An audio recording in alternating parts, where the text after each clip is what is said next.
take medication for ADHD, open about that, right? Oh. Yeah, and I've had it since primary school. First off, props to the speaker for his openness about this. It's a very needed conversation in our community.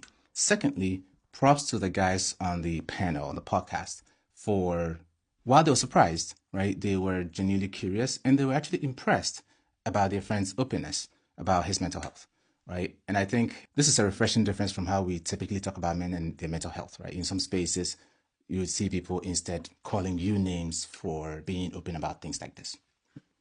They've been telling my parents, African parents, I'll go home.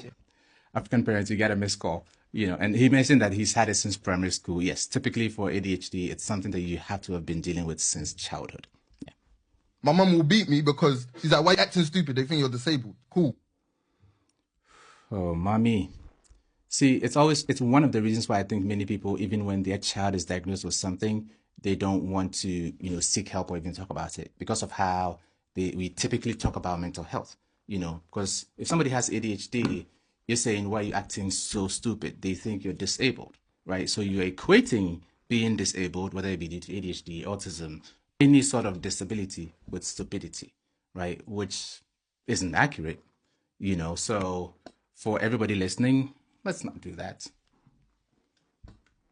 So instead of my mum to go with it, Yeah. the school can't do anything about it if my parents don't agree to it. By I law, think where they by can, law. you know how schools can get you an EHCP plan, they can get your plan to support you to learn.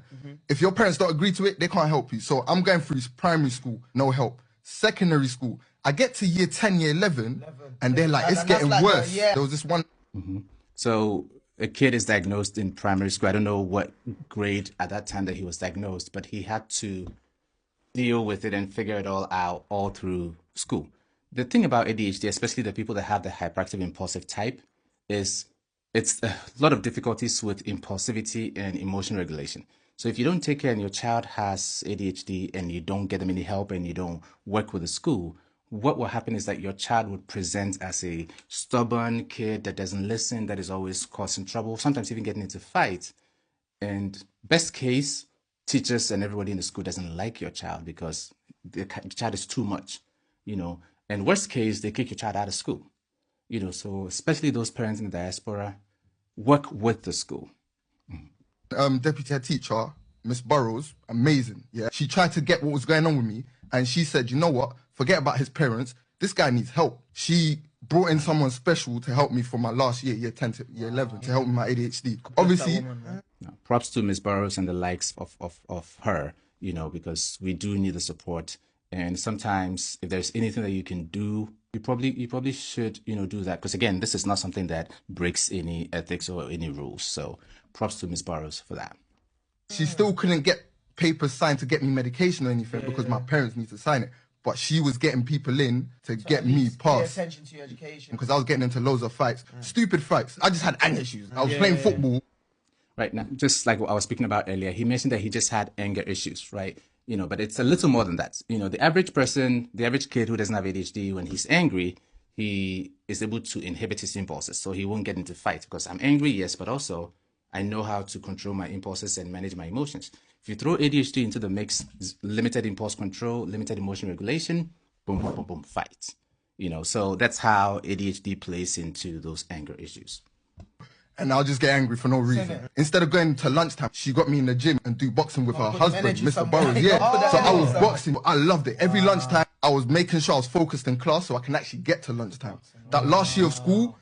And that right there is an example of how the boxing sort of teaches him emotion regulation, right? So he may be having the urge to act out, but he remembers quickly, like, oh, the thing that I want is after lunch. I need to keep my emotions together and inhibit my impulses so I can get to lunch.